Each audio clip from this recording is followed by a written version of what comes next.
매일 성경과 함께하는 아름빛 교회의 말씀 묵상 아름빛 바이블 큐트 시간입니다. 오늘은 에스더 4장 1절에서 17절까지의 말씀입니다. 오늘은 에스더 4장 15절에서 17절을 읽고 오늘 본문 전체를 함께 묵상해 보겠습니다. 에스더가 모르드게에게 회답하여 이르되 당신은 가서 수산에 있는 유다인을 다 모으고 나를 위하여 금식하되 밤낮 3일을 먹지도 말고 마시지도 마소서. 나도 나의 시녀와 더불어 이렇게 금식한 후에 규례를 어기고 왕에게 나아가리니 죽으면 죽으리이다 하니라. 모르드게가 가서 에스더가 명령한 대로 다 행하니라. 구약 성경에서는 옷을 찢고 굵은 베옷을 입으며 재를 머리에 뿌리는 행동이 단순히 감정의 표현을 넘어 깊은 절망과 회개의 상징으로 나타납니다. 이는 하나님의 백성이 자신들의 죄와 민족적 위기를 직면하며 겸손히 하나님 앞에 나아갈 때 행하던 회개의 자세였습니다. 이런 전통은 이스라엘 내부에만 머물지 않고 니느웨와 같은 이방 민족에게도 영향을 주었습니다.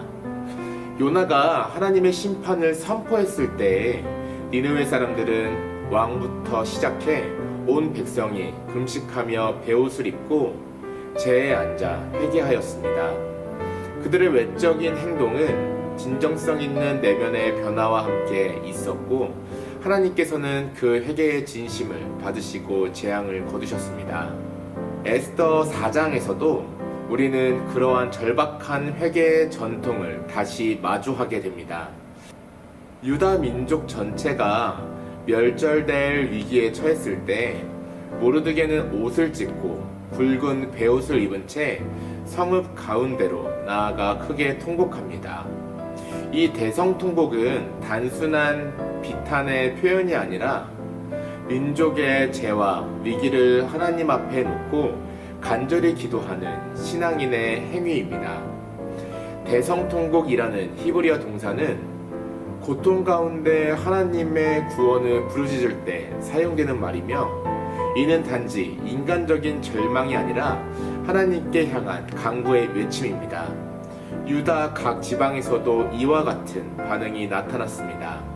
금식과 애통, 울음과 죄를 무릅쓰는 행동이 백성들 가운데 퍼졌습니다. 하나님과 언약을 붙든 백성들은 자신들의 생명을 건 위기 속에서도 그 언약의 하나님께 도움을 구하고 있는 것입니다. 모르드게의 행동은 곧 에스더에게 알려지고 왕궁에 있던 에스더는 하닥이라는 내시를 통해 모르드게에게 옷을 보내어 그를 다시 평상복으로 입히려 합니다. 모르드게는 이 옷을 거절하고 하닥을 통해 자신이 겪은 일들을 소상히 전달합니다. 하만이 왕에게 바친 뇌물의 금액, 유다인 모두를 죽이라고 명시된 조서의 내용, 그리고 그 문서의 사본까지 모두 전달합니다. 모르드게는 단순히 조카이자 양딸인 에스더에게 도움을 요청한 것이 아니라 민족의 구원을 위해 그녀가 가진 위치와 책임을 자각하라는 강력한 요청을 던진 것입니다. 그는 에스더에게 왕 앞에 나아가 자기 민족을 위하여 간절히 구하라고 촉구합니다. 여기서 사용된 말은 단순한 부탁이 아니라 마치 아버지가 자녀에게 명령하듯 강력한 어조입니다. 이는 모르드게가 민족 전체의 생존을 놓고 간절히 부르짖고 있다는 것을 보여줍니다. 그러나 에스더의 반응은 조심스럽습니다. 당시 페르시아 궁중 규례는 매우 엄격해서 왕의 부름 없이 왕 앞에 나아가면 죽임을 당하게 되어 있었습니다. 왕이 금규를 내밀어야만 목숨을 건질 수 있었고 에스더는 이미 30일 동안 왕의 부름을 받지 못한 상태였습니다. 그녀의 두려움은 단순한 감정이 아닌 현실적인 생명의 위협이었습니다. 에스더가 처음에는 모르드게의 요청을 거절하는 듯한 반응을 보인 것은 인간적으로 이해할 수 있는 일입니다. 모르드게는 이에 굴하지 않고 에스더를 다시 한번 깊이 있는 말로 건면합니다. 그는 에스더에게 다음과 같이 말합니다.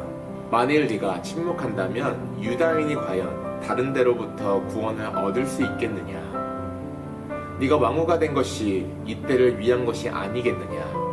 이 말은 모르드게가 에스더를 협박하는 것이 아니라 하나님께서 그녀를 이 자리에 두신 섭리를 바라보도록 이끄는 말입니다.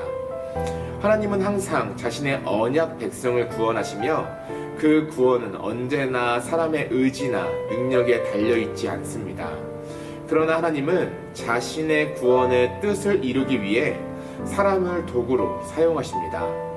모르드게의 말은 에스더가 바로 그 도구가 될 수 있음을 일깨워 주는 것이며 그녀가 그 역할을 감당하느냐 하지 않느냐에 따라 자신과 아버지의 집의 운명이 달라질 수 있음을 경고하는 것입니다. 하나님은 구원의 역사를 스스로 이루시되 그 과정 속에서 자신의 백성을 부르시고 때에 맞는 자리에 세우시고 사명을 감당하게 하십니다. 결국 에스더는 결단합니다. 그녀는 수산에 있는 모든 유다인들에게 자신을 위해 금식해달라고 요청합니다. 밤낮으로 3일 동안 먹지도 말고 마시지도 말며 하나님 앞에 자신을 낮추어 간절히 간구하자는 것입니다. 그녀는 자신도 시녀들과 함께 금식하겠다고 하며 마침내 왕 앞에 나아가겠다고 선언합니다. 그리고 역사적인 고백, 죽으면 죽으리이다 라는 말을 남깁니다. 이 고백은 그저 용기 있는 한 왕후의 말이 아닙니다. 이는 신앙의 절정에서 나오는 고백이며 하나님의 섭리 앞에 자신을 온전히 위탁하는 믿음의 결단입니다. 에스더는 이 사건을 계기로 완전히 변화합니다. 이전까지는 비교적 수동적인 인물이었지만 금식과 기도를 결단하고 민족 앞에 서는 순간부터 그녀는 하나님의 구원 계획 안에 중심적인 역할을 감당하는 지도자로 변화합니다. 이제 그녀는 더 이상 왕의 금규에 의존하는 존재가 아니라 하나님께 은혜를 구하며 민족을 대신해 나아가는 중보자의 자리에 서게 됩니다.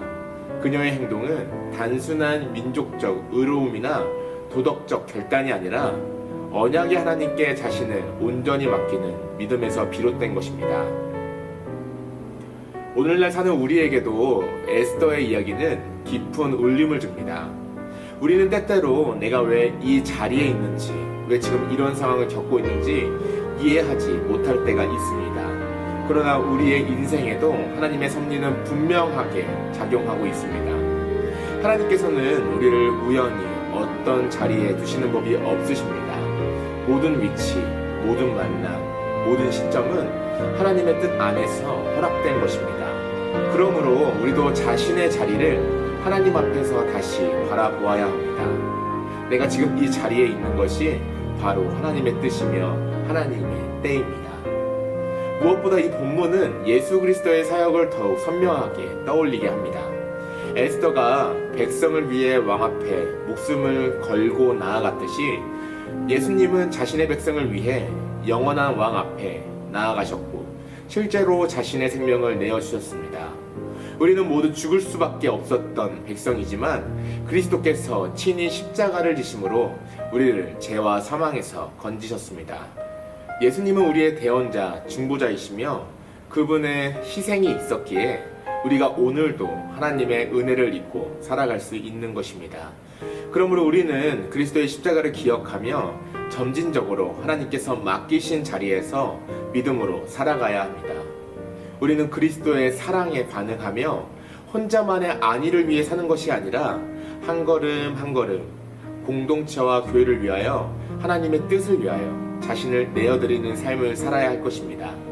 죽으면 죽으리이다 이 고백이 단순히 과거의 이야기가 아니라 오늘날 하나님이 허락하신 자리에서 오직 주님만을 의지하는 멋진 우리의 고백이 되기를 소망합니다.